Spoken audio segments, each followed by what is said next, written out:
Hello everyone, मेरा नाम पलक नारंग है और आज हम पढ़ने वाले बायोलॉजी का फोटोसिंथेसिस वाला चैप्टर फ्रॉम क्लास 10th। तो शुरू करते हैं। तो सबसे बेसिक चीज़ जो फोटोसिंथेसिस के अंदर होती है, जो सबको पता होता है कि वो मतलब इम्पोर्टेंस की, सबसे पहला तो वो ऑक्सीजन देता है।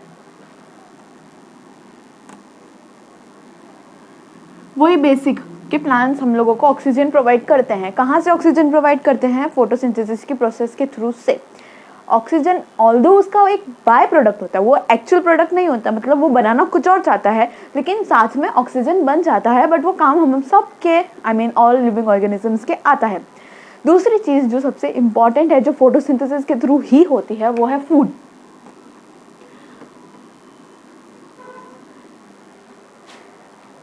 सारे के सारे लिविंग ऑर्गेनिजम्स, वेदर वो प्लांट्स खाते हो या फिर वो ऐसे एनिमल्स को खाते हो जो प्लांट्स खाता है, मतलब या तो हम लोग या डियर या जो भी, जो डायरेक्टली प्लांट्स खाते हो, या फिर टाइगर ले लो या कुछ भी जो ऐसे एनिमल्स को खाता हो जो प्लांट्स खाते हो, तो वो सब सभी लोग, मतलब जितने भी लिविंग ऑर्गेनिजम्स हैं, सबको फूड डायरेक्टली या फिर इनडायरेक्टली फोटोसिंथेसिस की प्रोसेस से ही मिलता है। इवन प्लांट्स को भी अपना फूड फोटोसिंथेसिस की प्रोसेस से ही मिलता है।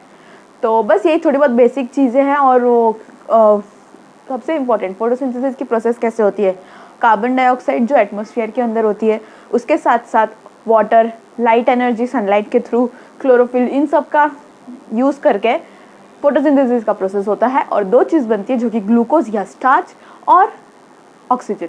ठीक है, तो सबसे पहले तो हम पढ़ेंगे क्लोरोप्लास्ट का स्ट्रक्चर, क्योंकि क्लोरोप्लास्ट के अंदर ही फोटोसिंथेसिस होती है। यानी कि देखो, एक लीफ ले लो, लीफ का स्ट्रक्चर ले लो। ठीक है, मान लो ये एक लीफ है, ठीक है, बहुत गंदी लीफ है।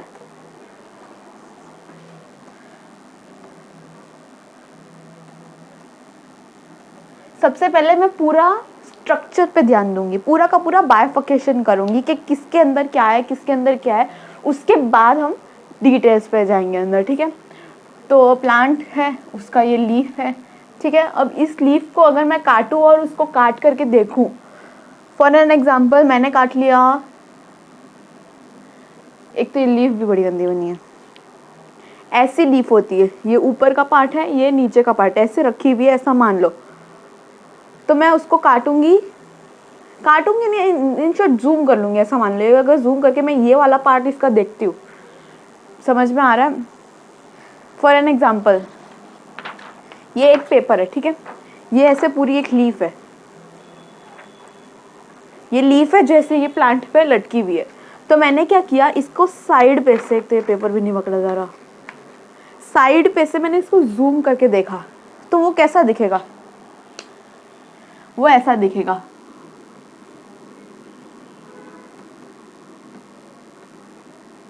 बहुत पास बना दिया मैंने। लीफ एक लिविंग ऑर्गेनिज्म है, तो ऑब्वियसली उसके अंदर भी सेल्स होंगे, राइट? ये सबसे ऊपर वाली होगी। जैसे कि मैंने ये पेपर रखा है, सबसे ऊपर जो लेयर दिखेगी ये वो है, ठीक है। सबसे नीचे वाली लेयर ये है,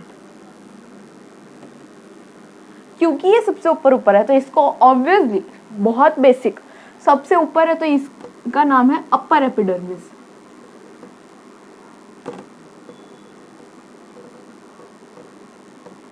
ठीक है, ये सबसे नीचे है, इसका नाम है लोअर एपिडर्मिस।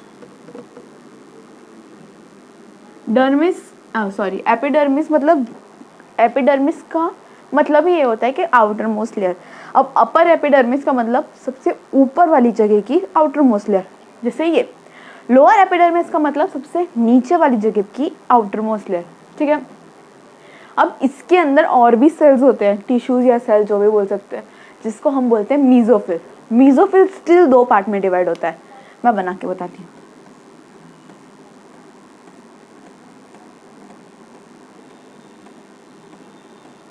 इस टाइप के जो मीजोफिल होते हैं एकदम स्टिफ होते हैं, एक पैक, अच्छे से पैक हुए हुए स्ट्रक्चर होते हैं, इनको हम कहते हैं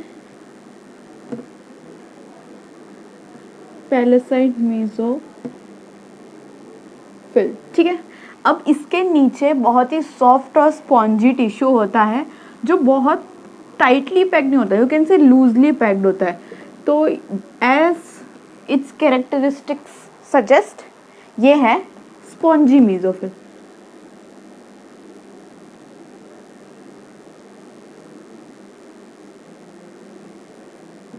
ठीक है।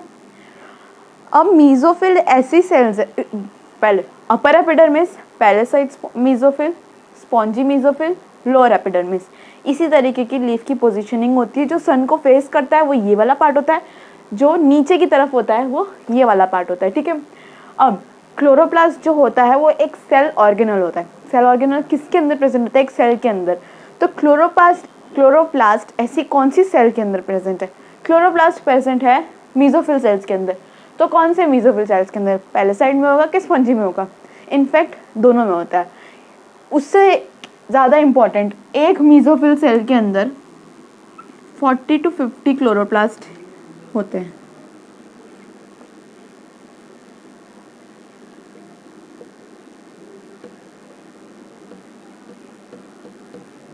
चालीस से 50 क्लोरोप्लास्ट के स्ट्रक्चर होते हैं एक मेसोफिल सेल के अंदर, ठीक है।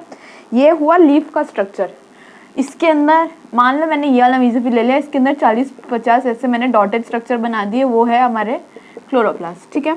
अब हम देखेंगे कि क्लोरोप्लास्ट कैसे दिखते हैं। तो क्लोरोप्लास्ट के स्ट्रक्चर को थोड़ा एनहेंस करके देखते हैं।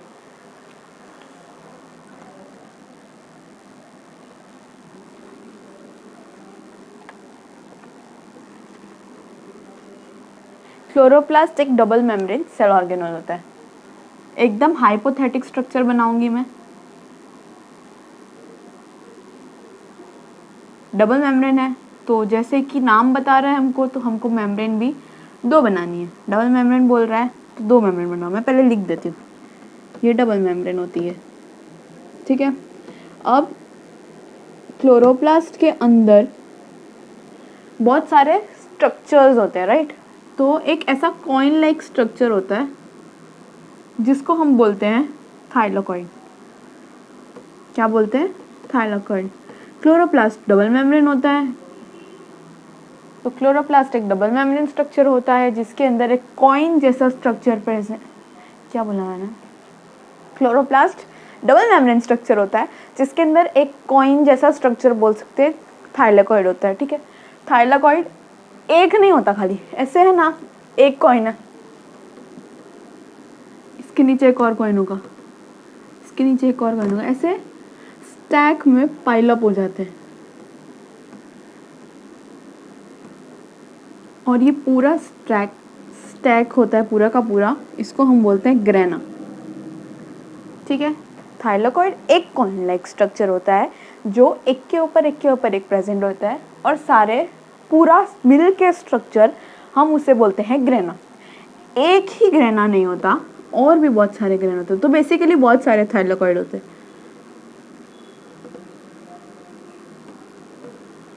अभी मैं ये 3 ही बनाती हूँ, होते हैं जितने मर्जी होने होते हैं, उसमें क्या है।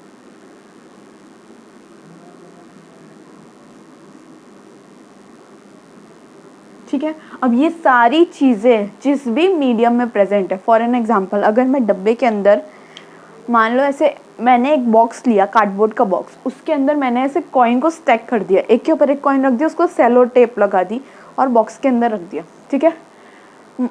एक छोटे बॉक्स के अंदर मान लो जैसे मैंने 3 रखे, तो कितने ज़्यादा चांसेस है कि वो कॉइन का पूरा बॉक्स है वो गिर जाएगा, राइट। हमको क्या करना है, उसको एकदम स्टडी रखना है।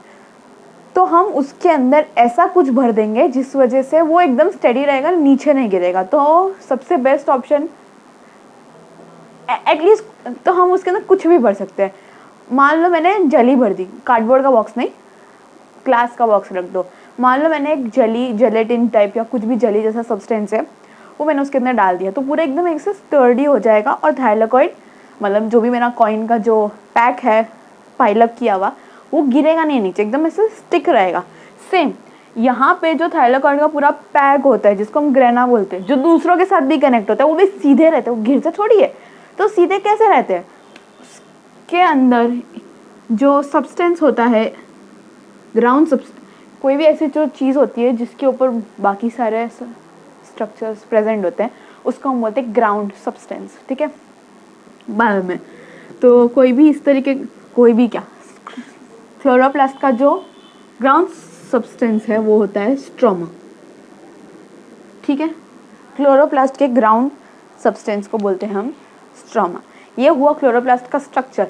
अभी भी हम लोग क्लोरोफिल पे नहीं आए। हमने शुरुआत कहाँ पे की थी?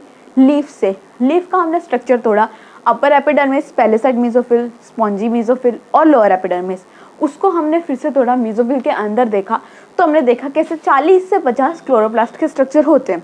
क्लोरोफिल कहाँ होता है? क्लोरोफिल होता है थाइलाकॉइड की वॉल्स पे प्रेजेंट होता है। ये अपना क्लोरोफिल है, ठीक है, ये है क्लोरोफिल। और क्लोरोफिल आप मानोगे नहीं, क्लोरोफिल मोर देन 500,000 टाइप्स होते हैं क्लोरोफिल के।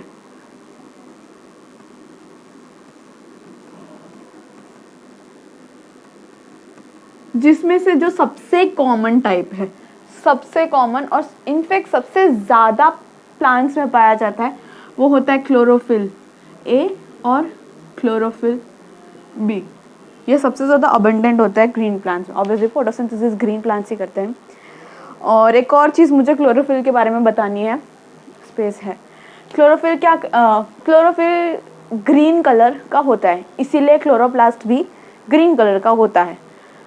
क्यों वो ग्रीन कलर का होता है? तो इसके पीछे है ना एक साइंस ऐसी लगती है कि सनलाइट है, ठीक है, सनलाइट वाइट लाइट होती है, वाइट लाइट होती है और वो आती है क्लोरोप्लास्ट पे रिफ्लेक्ट करती है, यहाँ से क्लोरोप्लास्ट पे रिफ्लेक्ट करती है। तो वाइट लाइट क्या होता है? 7 कलर्स में डिसोसिएट होती है।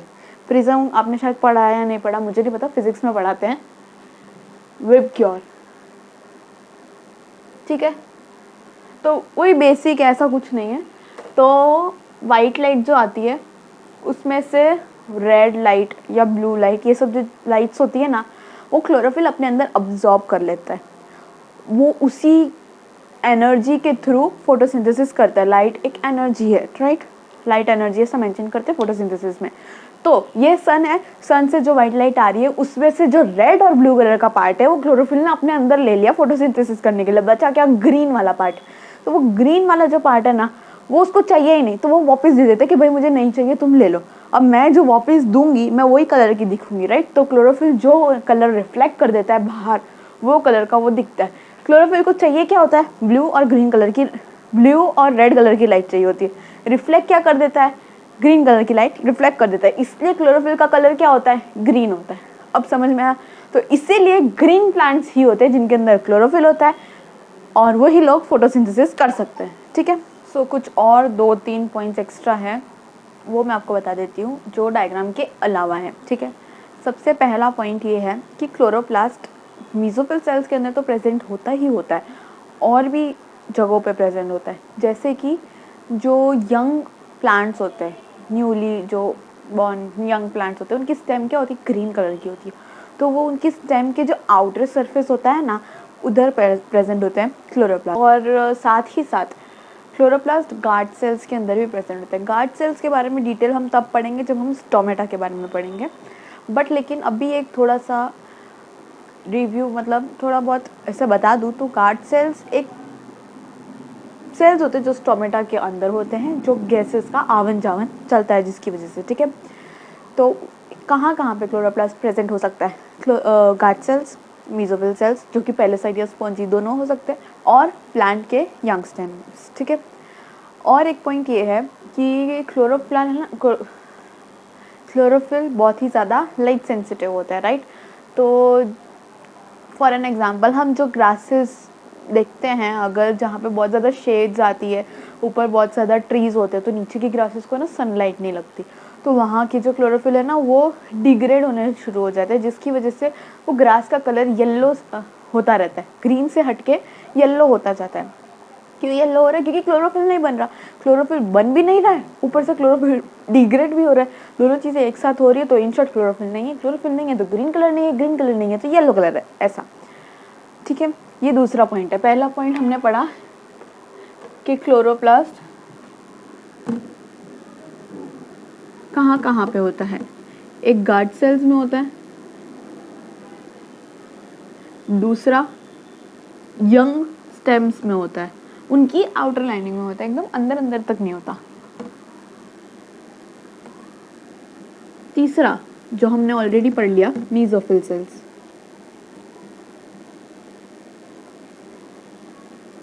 ठीक है, दूसरा पॉइंट जो हमने पढ़ा वो क्या है, chlorophyll is light sensitive,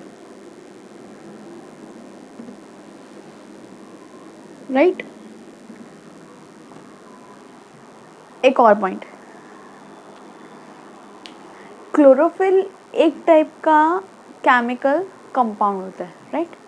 next point यही है, क्लोरोफिल एक टाइप का केमिकल कंपाउंड होता है जो बहुत सारे अलग अलग एटम्स, बोल लो एटम्स से बना होता है, ठीक है। उसके अंदर क्लोरोफिल किस चीज से बना होता है, क्लोरोफिल के अंदर जो जो एटम्स होते हैं वो होते हैं carbon, oxygen, nitrogen, hydrogen, magnesium. ये सब एटम से बना होता है। नेक्स्ट जो पॉइंट मैं आपको बता रही हूँ वो है क्लोरोफिल का थोड़ा बहुत स्ट्रक्चर का बता देती हूँ। इतना इंपॉर्टेंट है क्योंकि आपके क्वेश्चन में नहीं हो, तो बस इसकी बात आई है कि क्लोरोफिल में carbon, oxygen, hydrogen, nitrogen, magnesium ये सब होता है। तो किस स्ट्रक्चर में प्रेजेंट होता है, तो वो इस तरीके होता है। सेंटर में मैग्नीशियम होता है और थोड़ा इस तरीके का स्ट्रक्चर होता है, यहाँ पे बड़ी सी टेल होती है, थोड़ा बहुत ऐसा, जस्ट एन आइडिया। पोर्शन में नहीं है, इंपॉर्टेंट बिल्कुल भी नहीं है, पोर्शन में भी नहीं है, खाली इसे जनरल नॉलेज के लिए बोल दिया। तो ये पूरा था स्ट्रक्चर के बारे में और थोड़ी बहुत पॉइंट्स उसके बारे में, ठीक है। यहाँ का लेक्चर यहीं ख़त्म करते हैं। नेक्स्ट लेक्चर में हम बात करेंगे स्टोमेटल ओपनिंग की रेगुलेशन के बारे में, कैसे स्टोमेटा खुलता है, कैसे गैसेस अंदर आती है, बाहर जाती है, और किस तरीके से फोटोसिंथेसिस होता है, और बहुत सारी चीज़ें आगे। आज का लेक्चर हम यहीं पे रखते हैं, आगे नेक्स्ट लेक्चर में हम स्टोमेटा से पढ़ना शुरू करेंगे। Thank you.